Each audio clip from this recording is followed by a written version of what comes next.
에베소서 1장 17절로 23절의 말씀을 봉독해 드립니다.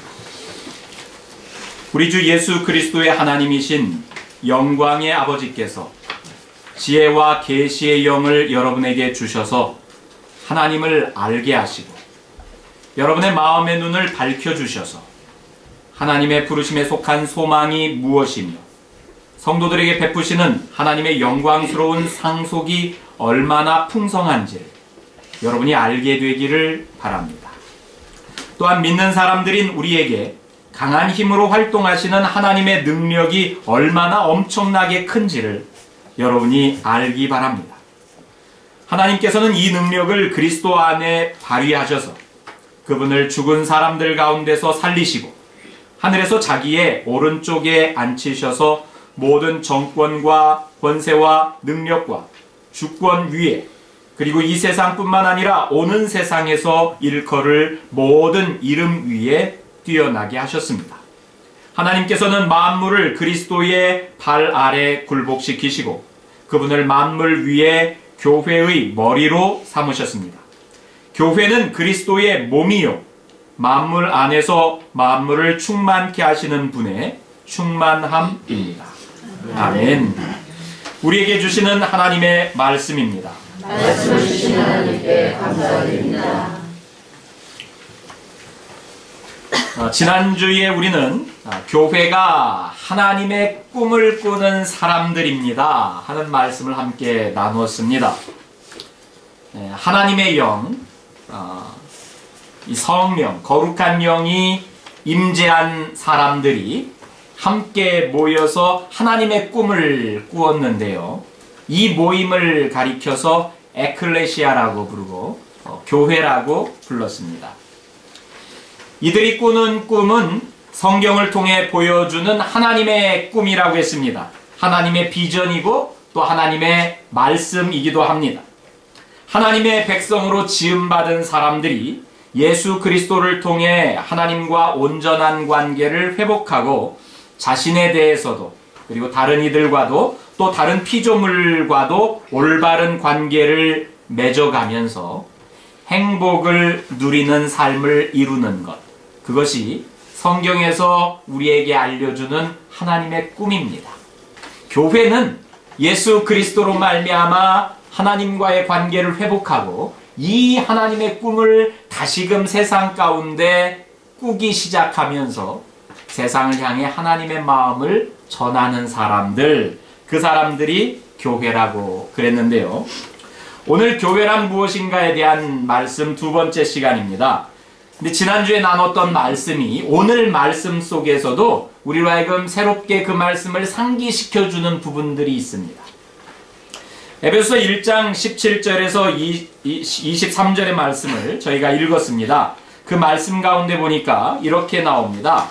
우리 주 예수 그리스도의 하나님이신 영광의 아버지께서 지혜와 계시의 영을 여러분에게 주셔서, 여러분 맨 처음 교회를 시작한 사람들, 그 사람들은 우리가 교회로 한번 모여보자 이렇게 해서 시작한 게 아니라고 그랬습니다. 처음 교회를 시작한 사람들은 하나님의 영의 임재를 경험한 사람들이에요. 예수님께서 성령 하나님을 그들에게 부어주었습니다. 하나님의 영에 사로잡힌 사람들, 하나님의 영에 이끌림받는 사람들, 여러분 그 사람들이 교회로 모이기 시작했다고 그랬는데 오늘 말씀 속에도 보니까 우리 주 예수 그리스도의 하나님이신 영광의 아버지께서 무슨 일을 하셔요? 지혜와 계시의 영을 여러분들에게 주셔서, 여러분 여기서 지혜와 계시의 영이다 이렇게 일컬음 받는 영도 성령입니다. 하나님의 영이에요. 지혜의 영이요 또 하나님을 드러내 보여주는 계시의 영입니다. 그 하나님의 영을 우리들에게 주어서 하나님을 알게 하셨습니다. 여러분 성령을 받은 사람은 하나님을 알아갑니다. 우리들 마음 가운데서 하나님과 관계를 맺고 싶어 합니다.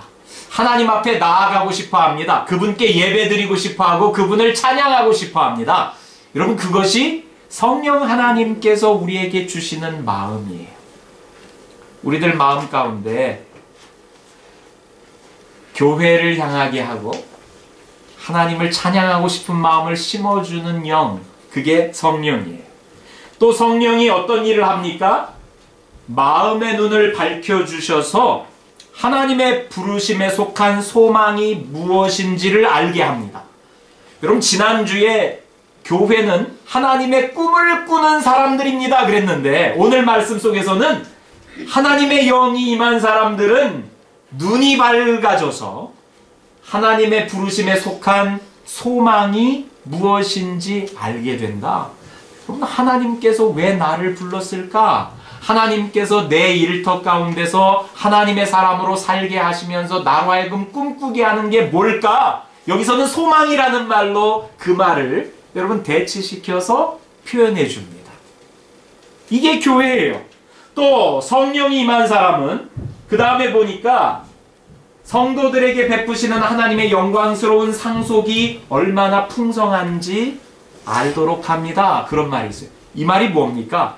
하나님의 사람으로 서 있는 사람이 누릴 풍성한 삶이 무엇인지, 이 땅에서만이 아니라 다시 올 그 세상 가운데 하나님의 다스림 속에서 살아가는 삶의 풍성함, 그것을 상속이라고 표현합니다. 영광스러운 상속. 여러분, 헤리티지 같은 거죠. 유산으로 하나님의 백성들이 받을 것이 무엇인지 성령 하나님이 우리로 하여금 알도록 해주십니다. 그런 말이 있어요. 그 다음에 또한 믿는 사람들인 우리에게 강한 힘으로 활동하시는 하나님의 능력이 얼마나 엄청나게 큰지, 여러분, 교회를 이루는 사람들은 하나님의 능력이 얼마나 큰지 그것도 알아갑니다. 여러분, 지난주에 우리가 나누었던 말씀들, 그 말씀을 다른 표현들로 에베소서는 이렇게 옮겨서 우리에게 알려주고 있어요. 그럼 하나님의 큰 능력을 알게 한다 그랬는데, 하나님의 큰 능력이라는 게 어떤 겁니까? 다음 구절에 보면은요. 그럼 넘어가야죠. 그죠? 하나님께서 이 능력을 그리스도 안에 발휘하셔서 죽은 사람들 가운데서 그를 살리시고, 이게 하나님의 큰 능력 가운데 우리에게 보여주신 거지요. 죽은 사람을 살리는 능력입니다. 지난 부활절에도 우리가 그런 말씀을 나눴습니다. 여러분, 성도는, 교회는 부활의 신앙 가운데서 여러분 부활의 삶을 살아가는 거라고 그랬어요. 꼭 죽어서 땅에 묻히는 사람들만이 죽은 것이 아니라 살아있어도 하나님과의 관계가 깨어지고 자기 스스로에 대해서도 자존감이 없고 나와 함께하는 사람들과의 관계도 깨어지고, 여러분, 그렇게 살아가는 사람의 삶 자체가 죽은 자의 삶이라고 그랬어요. 여러분, 살아있어도 죽은 채로 사는 사람들이 얼마나 많은지 모릅니다. 살아있는 능력을 살도록 하는 것이 우리 하나님의 능력이에요. 그런데 이 능력을 성령을 받은 사람들이 알도록 해준다, 그렇게 이야기를 합니다. 그러면서 이 말씀 가운데 제일 마지막에 하나님께서 만물을 그리스도의 발 아래 굴복시키고 교회의 머리로 삼으시고, 예수님을 교회의 머리로 삼으시고 교회는 그리스도의 몸이 되게 하셨습니다 라는 말씀이 나옵니다. 여러분, 성경 가운데서 교회를 설명하는 부분들이 신약 성경 가운데 여러 구절들이 있습니다. 또 초대교회의 모습이 이랬습니다 하고서는 초대교회의 모습을 묘사해주는 구절들도 여러 구절 있습니다. 그런데 여기처럼 교회가 이겁니다 하고서 이렇게 정의 내려주는 부분은 이곳 한 곳밖에 없어요. 교회를 뭐라고 정의 내립니까? 교회는 그리스도의 몸입니다. 이렇게 정의를 내립니다. 교회는 그리스도의 몸이다. 여러분, 우리는 교회 그러면 가장 먼저 떠오르는 이미지가 있습니다. 그동안 살아오면서 교회 그러면 연상되는 이미지가 있는데, 교회 건물이 제일 먼저 떠오릅니다. 그러지 않습니까? 교회 그러면 어디에 있는 그 교회? 그러면서 교회 건물이 이렇게 떠오릅니다. 미국에서 우리가 살면서 운전하고 가다 보면은 조금 외곽 지역으로 이렇게 나가면 보통 야트막한 언덕 위에 하얀색으로 이렇게 지은 그런 교회당들이 참 많이 있어요. 그 언덕 위에 하얗게 세워진 교회. 이런 빌리지들이 처음 생기면서 교회를 먼저 짓고 그 다음에 빌리지 홀을 짓고 그렇게 형성된 그런 빌리지들이 참 많아요. 그 마을의 중심에는 늘 교회가 있어요. 그러면서 사람들 뇌리 가운데 교회 그러면 마을 중심에 있는 그 교회 건물을 연상합니다. 그래서 교회 다닌다라는 말을 쓰고요. 그죠? 우리가 전도할 때 예수 믿으세요? 이렇게 이야기하기보다 교회 다니세요? 이렇게 이야기하기가 쉽잖아요.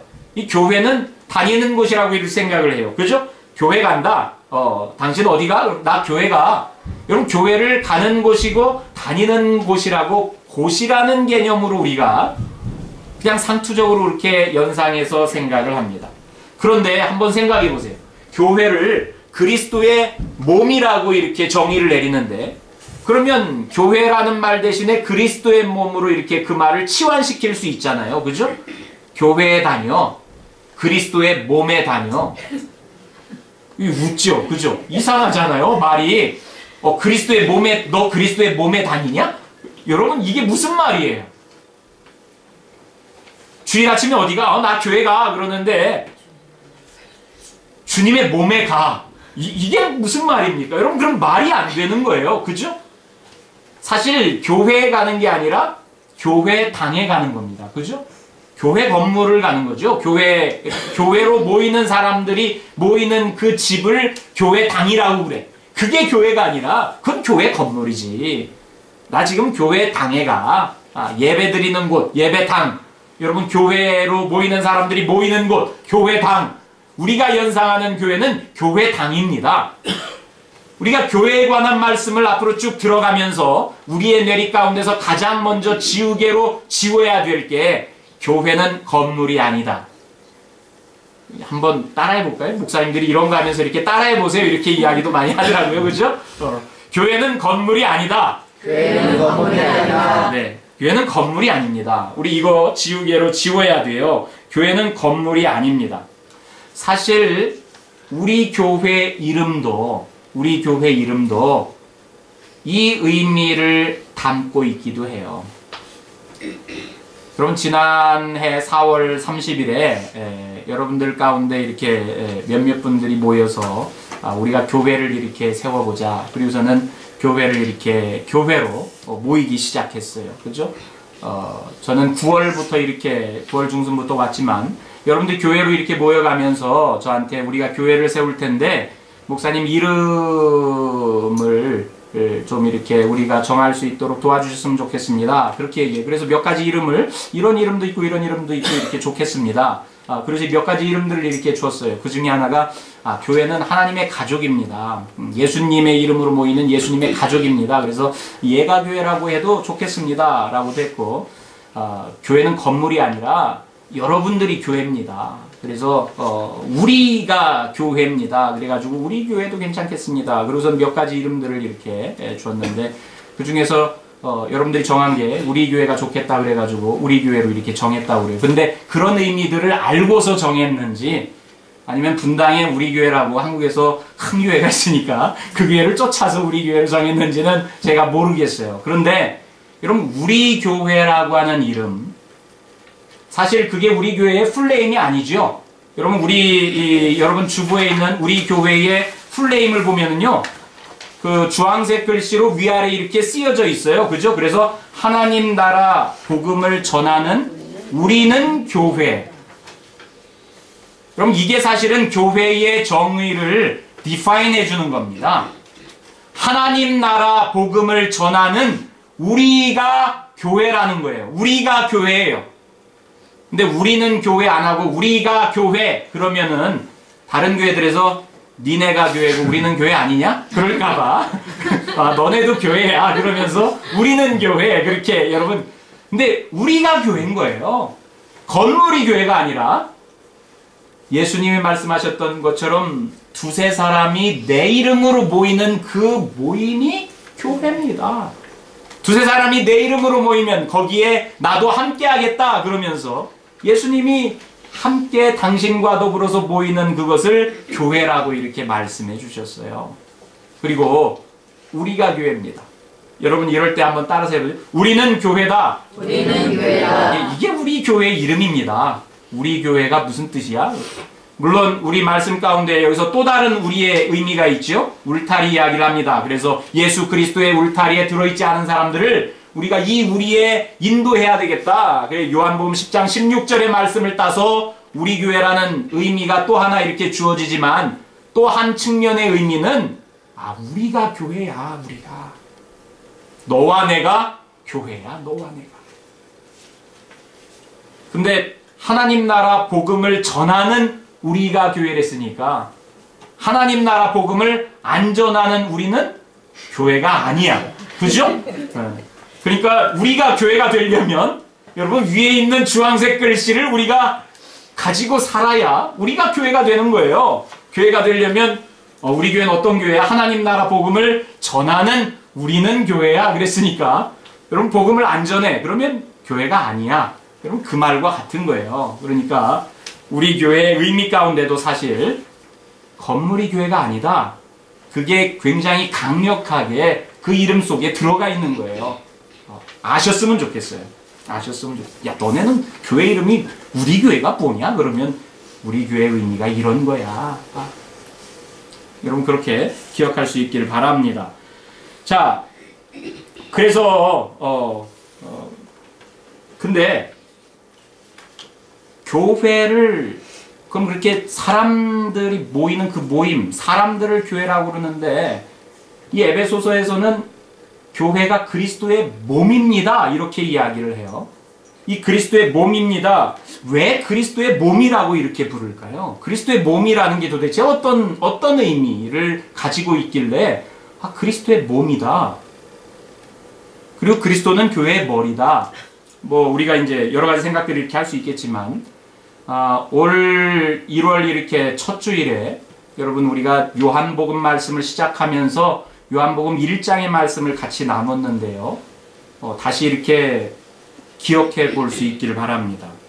요한복음 1장을 우리가 같이 말씀을 나누면서 어떤 말씀을 나눴냐면 말씀이 육신이 되어서 우리 가운데 오셨습니다. 이 말씀을 나눴어요.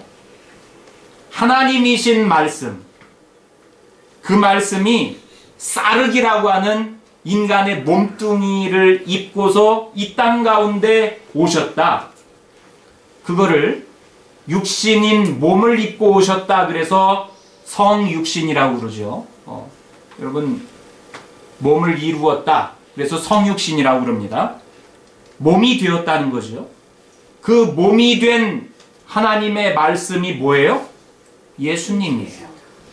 사람의 몸을 입고 우리들 가운데 오신 분 예수님은요, 다르게 표현하면 예수님은 하나님의 몸입니다. 그죠?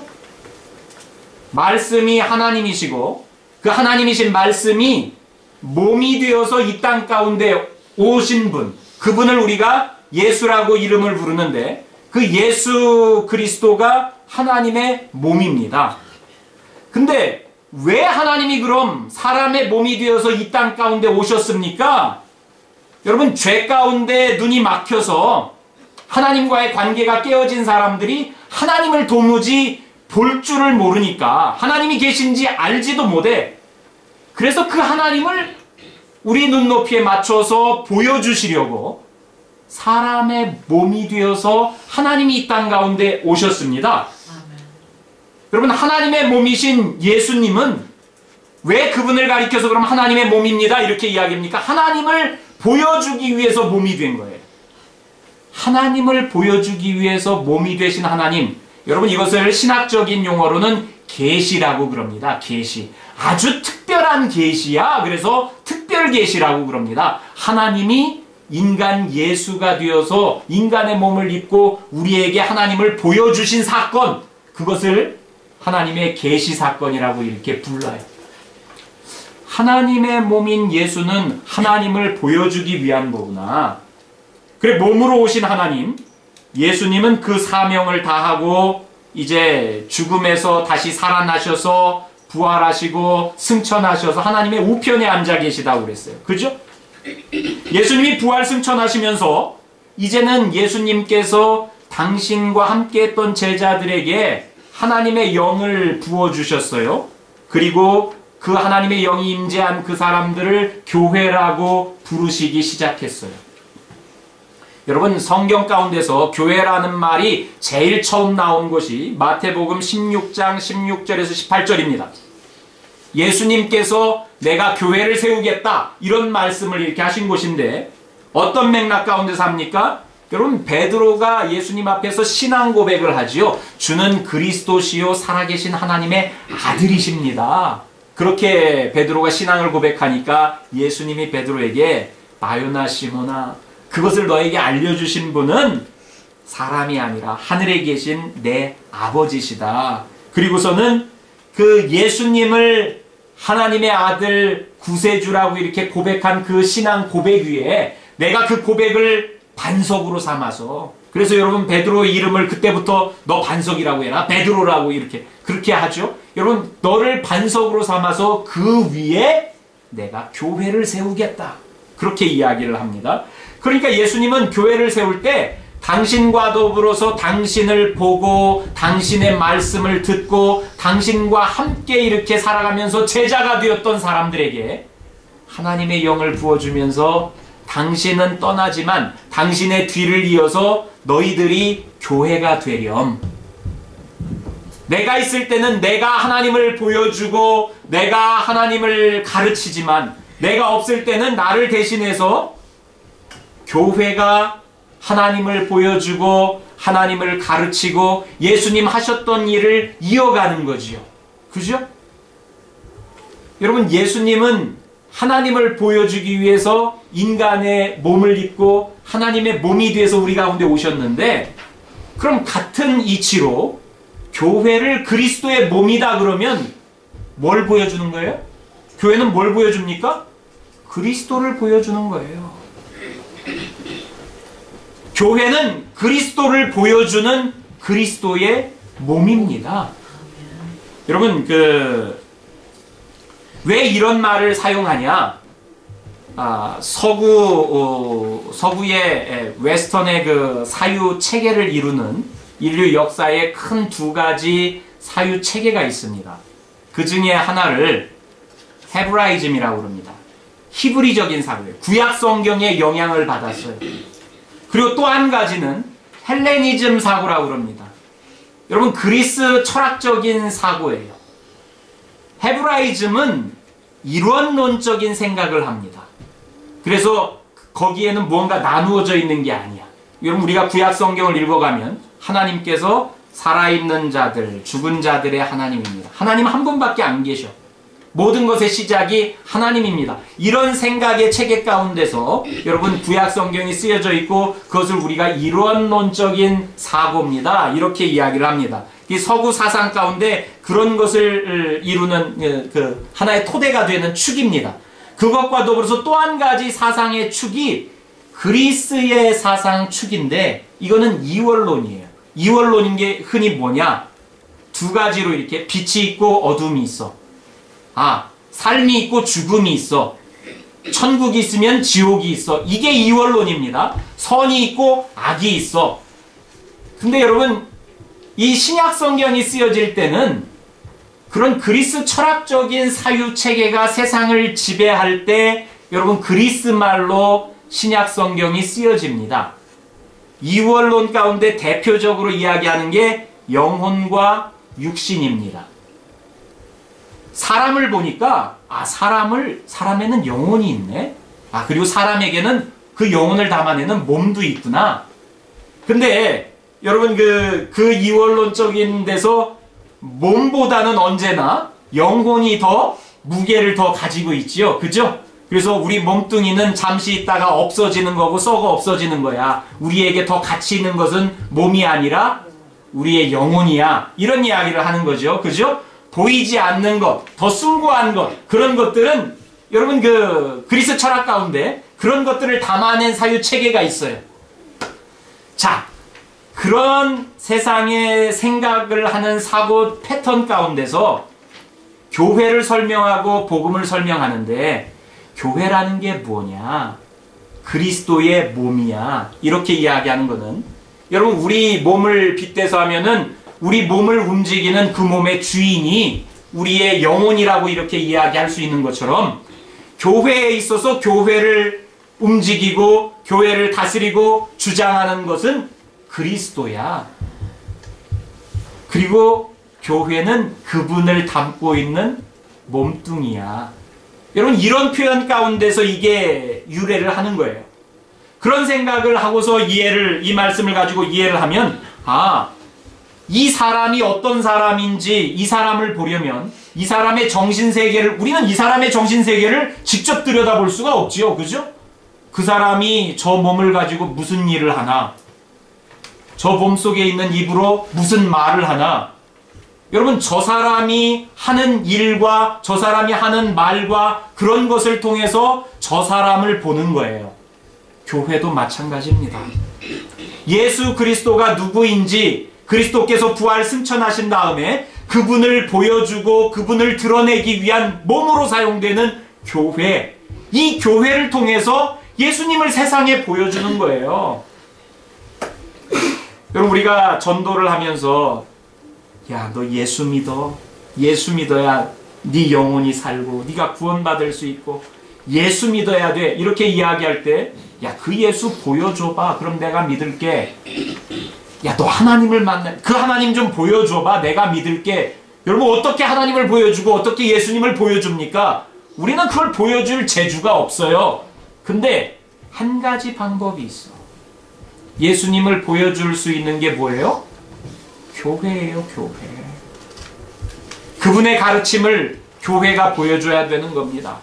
그분의 가르침대로 살아가는 사람들이 교회입니다. 지난주에 하나님의 꿈을 꾸는 사람들이 교회입니다 그랬는데, 이번 주에는요, 여러분, 예수님의 몸, 그리스도의 몸이 교회입니다. 그럼 그 몸된 교회는 뭘 하는 겁니까? 그리스도를 보여주는 거예요. 그리스도의 가르침대로 살아가는 겁니다. 그래서 그리스도를 세상에 보여주는 그리스도의 몸인 것이 교회입니다. 여러분, 그래서 그리스도가 교회의 몸입니다 라는 말 직전에 하나님께서는 만물 위의 교회의 머리로 그리스도를 삼으셨습니다. 이렇게 이야기를 합니다. 여러분, 교회의 머리다. 이 표현은 뭡니까? 교회의 주인입니다. 교회를 이끌어 가시는 분입니다. 여러분, 교회의 주인은 목사가 교회의 주인이 아니지요. 여러분, 여러분들 중에 내가 개척 멤버입니다 하는 분들, 내가 이 교회 주인입니까? 아닙니다. 교회의 주인은 하나님 한 분이시고 교회의 주인은 예수 그리스도가 교회의 주인입니다. 성경은 그것을 우리에게 알려줘요. 그래서 교회의 머리는 그리스도입니다. 하나님께서 그리스도로 하여금 교회의 머리가 되게 하셨습니다. 여러분, 이것을 교회가 많이 잊어버려요. 그리고 자기들이 주인인 줄 아는 그런 사람들이 많아요. 대표적인 것 가운데 하나가 2차 세계대전을 독일이 일으키잖아요. 여러분, 독일이 기독교 국가입니다. 그죠? 우리가 늘 개신교의 시작을 이야기할 때 얘기하는 사람, 루터, 마틴 루터가 여러분 그 종교개혁을 일으키면서 물론 이제 그때는 오늘날의 독일이라고는 안 부르지만 그 전이죠. 이제 뭐 프로이센 지방들. 여러분, 독일 전역을 교회를 이렇게 개혁시켜 가지고, 그리고 독일에 가면 루터 교회가 가득합니다. 그리고 독일은 그 이전에 루터 교회가 그 나라의 종교예요. 국가 종교입니다. 독일 교회의 목사님들이 공무원입니다. 그만큼 미국에도 이렇게 독일에서 이민 온 사람들이 이룬 교회가 루터 교회예요. 우리 동네에 보면 루터 교회들이 많잖아요. 그러면 저 교회는 뭐지? 하고 이렇게 쭉 올라가면 다 독일에서 이민 온 사람들이 루터 교회를 이루는 거예요. 그런 루터 교회가 독일의 교회니까 2차 대전을 일으킬 때 2차 대전의 전범들이 다 독일 루터 교회 멤버들이죠. 그죠? 그리고 전쟁을 하면은 여러분, 그 독일 교회의 교인들은 전쟁을 위해서 기도를 할 때 어떻게 기도하겠어요? 우리가 이기게 해달라고 이렇게 기도하겠죠. 그죠? 근데 그런 정도 수준이 아니라 공무원이라고 그랬어요. 목사님이 공무원이고. 그러니까는 종교 장관이 있어요. 목사님들 중에. 여러분, 히틀러가 정권을 잡을 때 독일 종교 장관도 히틀러의 말을 이렇게 듣습니다. 그래서는 교회가 고백하기를 마치 히틀러가 모든 교회의 주인인 것처럼 고백을 합니다. 이 교회의 꿈과 교회의 소망과 교회의 비전이 다 히틀러에게 이렇게 달려있는 것처럼 독일의 교회들이 다 그 방향으로 나아갑니다. 여러분, 90%가 넘는 교회들이 다 그렇게 나아가요. 그리고 국가에서 지침하는 종교 정책에 다 따라갑니다. 여러분, 그 가운데서 몇몇 교회 목사님들이 목숨을 걸고 이건 아니지. 그리스도가 교회의 머리잖아. 어떻게 전쟁에서 우리나라가 이기는 것도 좋지만 히틀러가 교회의 주인이 되고 교회의 우두머리가 되고 이거는 아니잖아. 여러분, 그러면서 고백을 하면서 선언을 하나 합니다. 이게 1934년에 바르멘 신학선언이라는 것을 하는데요. 교회의 주인이 누구인가를 그 선언 가운데서 천명을 합니다. 우리는 예수 그리스도를 주인으로 하는 교회입니다. 라는 고백을 하는 거예요. 여러분, 교회의 주인은 예수 그리스도입니다. 전시 상황일지라도 국가 원수가 교회의 주인이 아니에요. 내가 개척했어도 개척한 내가 주인이 아니에요. 여러분, 우리가 지금은 교회가 이렇게 자꾸 그러니 나중에 이렇게 개척한 교회가 이렇게 점점점 영향력이 있고 모이는 사람이 많아지고 그러면 개척한 사람들 어깨에 막 힘이 들어가요. 그래서 이 교회 내가 세웠어. 처음에 이렇게 여러분들 가운데 그럴 분들은 없지만 그런 의미에서 제가 9월달에 온 게 저한테는 참 감사한 것 같아요. 여러분, 제가 우리 교회로 모입시다 그랬으면은 제가 그랬을 거 아니에요. 나중에 이렇게 한 10년, 20년이 뭐 이렇게 지나 우리 교회가 잘 성장하면은 제가 그렇게 해서 시작하지 않았습니까? 근데 9월에 와가지고 그 말을 하고 싶어도 할 수가 없어요. 그죠? 이미 여러분들이 다 세워놓은 교회에 나중에 이렇게 밥상 차려놓으니까 목사님 와가지고 숟가락만 얹었잖아요. 여러분들이 세웠지만 그거 지워야 됩니다. 이 교회 내가 세운 거 아니에요.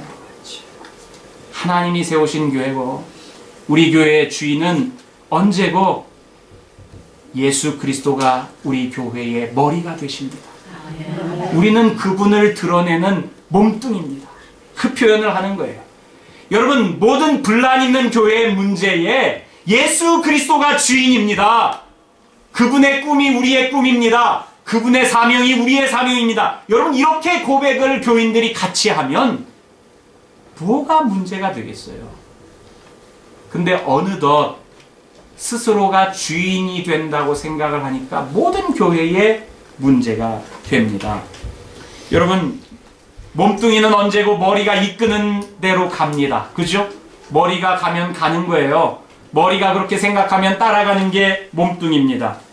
교회에 예수 그리스도께서 이게 니들 할 일이야, 이게 교회의 사명이야 하고 일러준 게 있죠. 뭐 여러 가지가 있지만 우리가 가장 큰 사명을 이게 Great Commission이다 그래가지고 여러분 대사명이라고 부르는 게 마태복음 28장에 있어요. 19절 20절에 뭐라고 합니까? 예수님께서 너희는 가서 모든 족속으로 내 제자를 삼아 아버지와 아들과 성령의 이름으로 세례를 주고 내가 너희에게 명령한 모든 것을 가르쳐서 지키게 해라.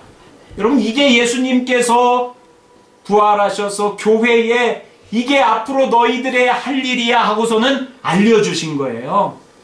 내가 3년 동안 너희들을 제자 삼은 것처럼 너희들도 앞으로 가서 모든 족속에게 가서 다 너희들 예수 그리스도의 제자를 삼아라. 너희들이 내 제자가 된 것처럼 너희들도 또 다음에 제자를 삼아라. 그 제자를 삼기 위해서 앉아서 전도해야지 하면서 기다리지만 말고 가라.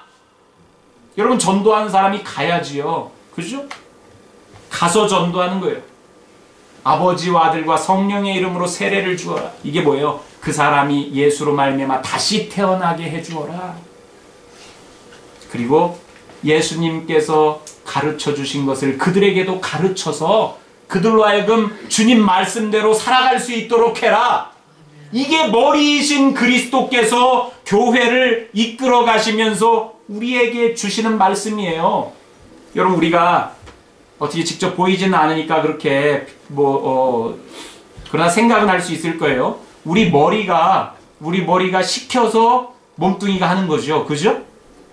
그게 뭐 신경 체계를 통해서 내가 하나니까 그걸 감지를 못하지만 사실은 내 머리인 뇌가 시켜서, 그죠? 뇌가 손으로 머리 위에 올라가서 이렇게 하라고 하니까 이렇게 하는 거예요.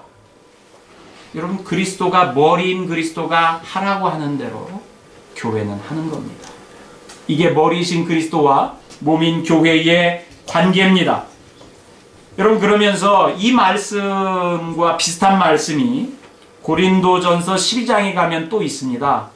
그 12장 가운데서 사도 바울이 여러분은 그리스도의 몸입니다. 교회를 그리스도의 몸입니다라고만 이야기하는 게 아니라 그 다음에 그리고 그 몸 안에는 여러 지체들이 있습니다. 그런 이야기입니다. 한번 넘겨주실래요? 그 설교 그림이 있죠. 사실은 이게 적합한 그림은 아닌데, 그죠? 몸은 유기체잖아요. 유기체인데, 근데 표현하자고 하다 보니까, 그림을 찾다 보니까 이런 그림이 있는데, 이건 뭐 톱니바퀴처럼 여러 가지 이렇게 요소들이 이렇게 있습니다. 근데 유기체라고 생각하고, 여러분, 몸을 이루는 요소가 참 많습니다. 그죠? 한 몸을 이루는데, 여기 뭐 이런 톱니바퀴도 있고, 여기 좀 큰 톱니바퀴도 있고, 더 큰 것도 있고, 모양도 십자가 있고 동그라미도 있고 뭐 다양하죠. 사이즈도 다양하고 뭐 색깔도 다양하고, 그죠? 이게 한 몸을 이루는 거예요. 여러분, 이게 교회입니다. 그리고 여기 있는 하나하나가 교회를 이루는 지체들입니다. 여러분들이지요. 자, 이 말을 사도 바울이 이렇게 하면서 몸은 하나지만 많은 지체가 있습니다. 몸의 지체는 많지만 그들이 모두 한 몸이듯이 그리스도도 그러합니다. 우리는 유대 사람이든지 그리스 사람이든지 종이든지 자유인이든지 모두 한 성령으로 세례를 받아서 한 몸이 되었고 또 모두 한 성령을 마시게 되었습니다. 여러분은 그리스도의 몸입니다. 이렇게 이야기를 해요. 여러분, 그리스도의 몸이라는 말 속에는 그 몸을 이루는 여러 지체들이 있습니다. 근데 그 지체들이 모여서 한 지체, 한 몸을 이룹니다. 이런 내용이 이 안에 또 담겨져 있는 거예요. 여러분, 우리 교회 안에는 뭐 이제 온 지 한 달밖에 안 된 호성 형제도 있고, 그죠? 개척할 때부터 있었던 뭐 오성준 형제님도 있고, 뭐 이렇게 다양해요. 그죠? 남자도 있고 여자도 있고, 임영순 자매님처럼 어머니 같은 분도 있고, 그죠? 그리고 아직 싱글로 있는 자매도 있고, 여러분 다양해요. 초대교회 때는요, 신분의 계급이 있던 사회예요. 주인인 사람도 있고 자유인도 있어요. 그 사람이 데리고 있던 종도 있어요. 교회 안에. 뭐 오늘날 우리가 경제 뭐 만능주의, 뭐 자본주의에서 사니까 어떤 사람은 돈이 많은 사람이 있어요. 어떤 사람은 돈이 조금밖에 없는 사람이 있어요. 또 어떤 사람은, 우리 교회는 없네요. 그죠? 우리 교회는 박사가 없네요. 그죠? 저만 박사, 이렇게. 하여튼 뭐. 어떤 사람은 박사 공부까지 한 사람이 있어요. 그죠? 어떤 사람은 옛날에 서당만 다닌 사람이 있어요. 초등학교도 안 가고. 다 달라요. 그렇게 다른 사람들이 한 몸을 이루어요. 여러분, 이게 또 신기한 거예요. 이게 그리스도의 몸입니다. 근데 그 몸 안에 모든 지체들이 역할도 달라요. 우리 몸의 많은 부분들이 간의 역할이 있고 심장의 역할이 있잖아요.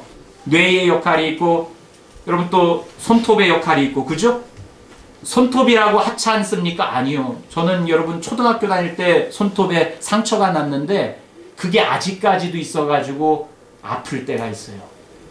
여러분, 손톱이 아픈 거하고 머리 아픈 거하고 어떤 게 더 힘들어요? 똑같이 힘들어요. 우리 머리만 중요한 게 아니에요. 여러분, 교회 안에 어린아이에서부터 어른까지, 남자든 여자든 종이든 자유인이든 많이 배운 사람이든 적게 배운 사람이든 누구나 다 올 수 있는 곳이 교회고, 한 몸을 이루기 위해서 이 안에서는 소외되는 부분도 하나도 없고 모두가 다 소용되어지고 모두가 다 소중한 그런 몸을 이루는 것이 또 그리스도의 몸 안에 있는 진리예요. 왜 교회를 그리스도의 몸이라고 표현하나? 여러분, 몇 가지 것들을 나눴어요.